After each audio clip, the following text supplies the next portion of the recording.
बहुत ही प्रोडक्टिव होते हैं।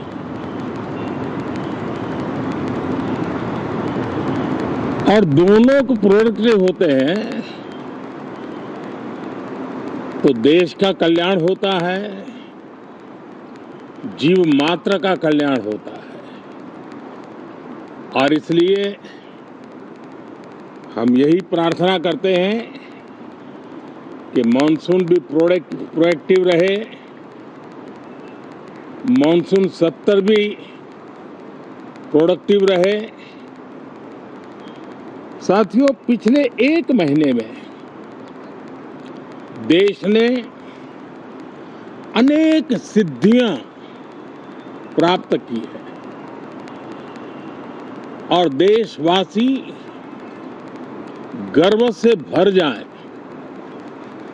इस प्रकार की सिद्धियों का सिलसिला चला है। एक प्रकार से भारत के लिए गर्व के पल रहे हैं। पिछले वर्ष मॉनसून सत्र के ठीक पहले भारतीय नागरिक इंटरनेशनल स्पेस स्टेशन पर पहुंचा था और कल ही परसों भारत का एक युवा स्टार्टअप, उसने बहुत बड़ी सिद्धि प्राप्त की है। विश्व के कम ही देश हैं जहां इस प्रकार से प्राइवेट साहस हुए हैं और भारत के युवाओं ने अंतरिक्ष में नई उड़ान भरी है। बहुत बड़ी सफलता है। और ये जो स्काईरूट स्टार्टअप है, उसमें जो नौजवान काम कर रहे हैं, मुझे बताया गया उनकी पूरी टीम की जो एवरेज एज है वो सिर्फ 28 साल है। ऐसे नौजवानों ने ये काम करके दिखाया है। मैं किसी 56 साल के नौजवान की बात नहीं कर रहा हूं, मैं देश के ये स्टार्टअप ने 28 के एवरेज वाले नौजवानों ने अंतरिक्ष में भारत का झंडा गाड़ दिया है। उनको तो बधाई है ही है, लेकिन ऐसी बातें जो हैं जो भारत को आत्मविश्वास से भर देती है। विश्व में भारत का प्रोफाइल सर्वमान्य, सर्वस्वीकृत बनता जाता है। साथियों, ये संयोग नहीं, ये एक संदेश है और बड़ा मजबूत संदेश है कि हमारे देश के युवाओं की क्षमता और उनकी आकांक्षा अंतरिक्ष जितनी असीम है, इससे बड़ा संदेश देश के लिए कोई और प्रेरणा नहीं दे सकता है। साथियों, जो रिफॉर्म एक्सप्रेस पर सवार होकर के आज देश चल पड़ा है, उसी का नतीजा है कि भारत के नौजवान इतना बड़ा साहस कर पाते हैं और सफल भी हो रहे हैं। साथियों, पिछले दिनों राजस्थान में बहुत बड़ी ऑयल रिफाइनरी देश को समर्पित की गई। पिछले कुछ सप्ताह पहले एक सेमीकंडक्टर प्लांट यानी तीसरा देश को समर्पित किया गया।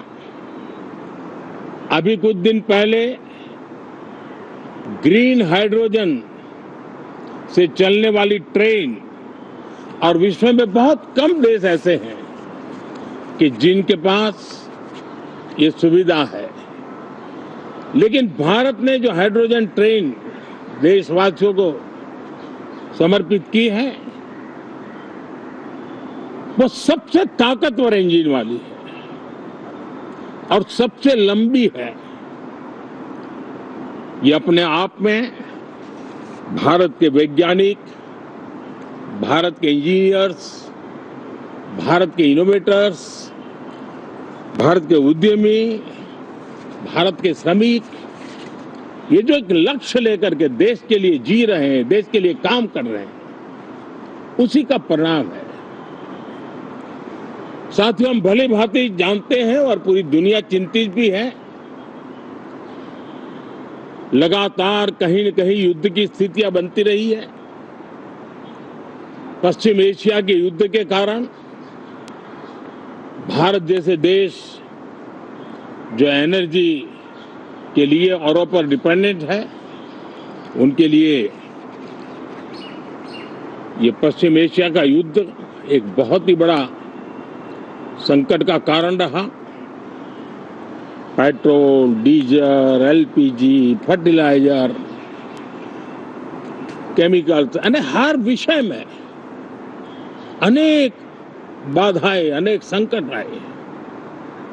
उसके बावजूद भी भारत 7.7% के ग्रोथ से दुनिया की मेजर इकोनॉमी में सबसे तेज गति से आगे बढ़ने वाला देश बन के रहा। ये भारत के सामर्थ्य का परिचायक है। भारत किस प्रकार से उत्साह और उमंग के साथ नई ऊंचाइयों को पार करना चाहता है, उसकी इसमें एक झलक है। और ऐसे में जब ये मॉनसून सत्र आरंभ हो रहा है, देश ने स्पीड पकड़ ली है और संसद का स्पिरिट उस स्पीड में नई ऊर्जा भर सकता है। सकारात्मक स्पिरिट राष्ट्र के लक्ष्यों को प्राप्त करने के लिए बहुत आवश्यक होता है। हमारे सदन में बहुत अनुभवी सांसद भी है, दल उनका कोई भी हो, लेकिन उनके पास एक लंबा अनुभव है। ऐसे समय में उनके अनुभव की, उनके ज्ञान की संसद को भी जरूरत है, देश को भी जरूरत है। और इसके लिए संसद का चलना, सार्थक चर्चा होना, मिलजुल करके देश को आगे ले जाने के संकल्प लेना, ये मैं समझता हूं कि बहुत ही समय की मांग है। एस्पिरेशन से भरे हुए देश के युवाओं की मांग है कि हम आगे बढ़े। आज समय की मांग है कि राष्ट्र निष्ठा से भरे हुए, राष्ट्र भक्ति के लिए जी रहे आवाज को सदन में उचित मंच मिलता रहे, वे अपनी आवाज को बुलंद करे, देश को दिशा दे। और इसलिए मैं आशा करता हूं और मुझे पक्का विश्वास है, जहां तथ्य होते हैं, जहां तर्क होते हैं, वहां तूफान के लिए जगह नहीं होती है। अगर तर्क मजबूत है, तथ्य मजबूत है, तो शांत चित्त से भी अपनी आवाज को बुलंद बनाया जा सकता है। मैं आशा करता हूं तर्क और तथ्य के साथ सदन की चर्चा को समृद्ध किया जाए, हर आवाज को अवसर मिले, हर विचार को सम्मान मिले। ये संसद की हमारी भूमिका है। मैं सभी सांसदों से बढ़ चढ़ करके इस सदन में हिस्सा लेने के लिए निमंत्रित करता हूं। आज सुबह स्पीकर महोदय जी ने भी सोशल मीडिया के माध्यम से देश के सांसदों का स्वागत करने के अपने भाव को व्यक्त किया है। मैं भी उसमें अपना स्वर मिलाता हूं। आप सबका बहुत बहुत धन्यवाद। नमस्कार।